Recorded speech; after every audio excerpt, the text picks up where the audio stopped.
कृष्ण की बाल लीलाएं। माखन चोर की कहानी। वृंदावन में माखन की चोरी। बाल कृष्ण को माखन अत्यंत प्रिय था। गोपियों के घर चाहे जितना माखन छुपाया जाए, कृष्ण और उनके सखा ग्वाल बाल उसे ढूंढ ही देते थे। कभी माखन की मटकी ऊंची बांध दी जाती, पर कृष्ण मटकी के नीचे पत्थर रखकर चढ़ जाते। और कभी सखा लोग पिरामिड बनाकर उन्हें ऊपर चढ़ाते, और कभी सखा लोग जो गोपियां जानती थी कि कृष्ण छोटे होकर भी कितने चालाक थे। यशोदा द्वारा कृष्ण को पकड़ना। एक दिन यशोदा ने कृष्ण को रंगे हाथों माखन खाते पकड़ा।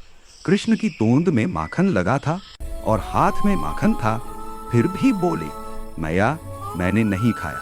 उनकी मासूमियत पर यशोदा हंस पड़ी और बोली, लाल, तुम्हारी ये लीला मैं जानती नहीं क्या?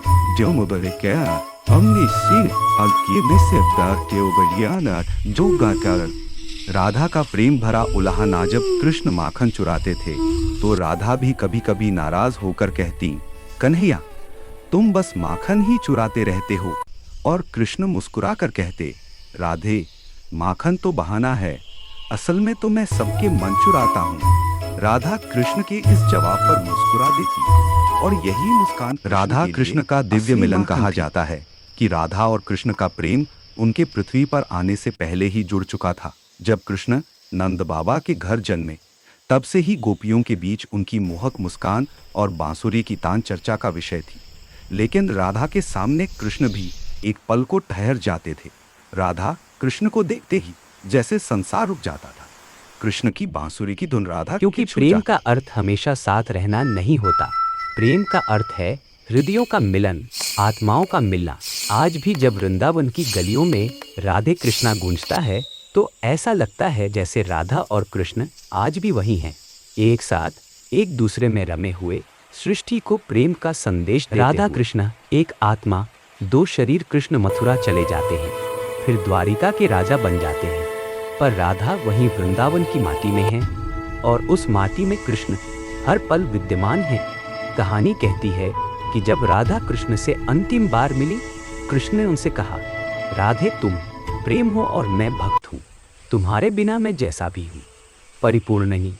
और राधा ने अपनी अंतिम विदाई का राधा कृष्ण की मथुरा का बुलावा। एक दिन एक लंबी सुंदर कहानी वृंदावन की माटी में एक बढ़ा रही सुगंध बसी, और उन्हें मथुरा जाना ही पड़ेगा। वही प्रेम जो दुनिया में सबसे पवित्र माना गया, वही प्रेम जिसने स्वयं भगवान को भी भक्ति में झुकने पर मजबूर किया।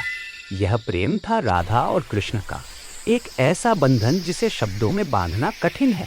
फिर भी बांसुरी की मधुर धुन से पूरा ब्रज झूम उठता था। हर दिन ग्वाल बालों के साथ खेलना, गौशाला में गायों को चराना, यमुना के तट पर किलकारियां मारना, कृष्ण की हर अद्भुत लीला ब्रजवासियों को मोहित कर जाती थी। लेकिन गोकुल में एक ऐसी आत्मा भी थी जिसके हृदय में कृष्ण बिना किसी प्रयास के घर कर चुके थे। राधा का जन्म और उनका दिव्य स्वरूप बरसाना। जन्मी राधा, न कि व्यक्ति की प्रति। राधा बचपन से ही कृष्ण के प्रति अगाध प्रेम रखती थी।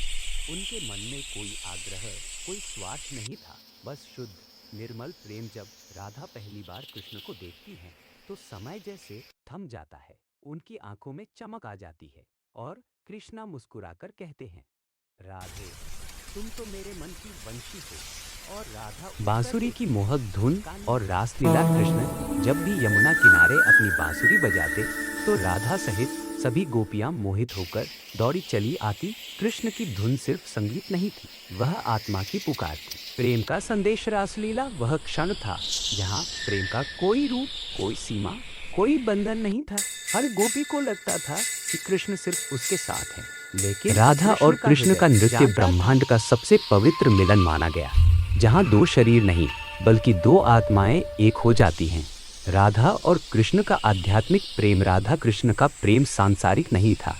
उनके बीच कोई अधिकार नहीं था, कोई बंधन नहीं था, कोई बंधन नहीं था।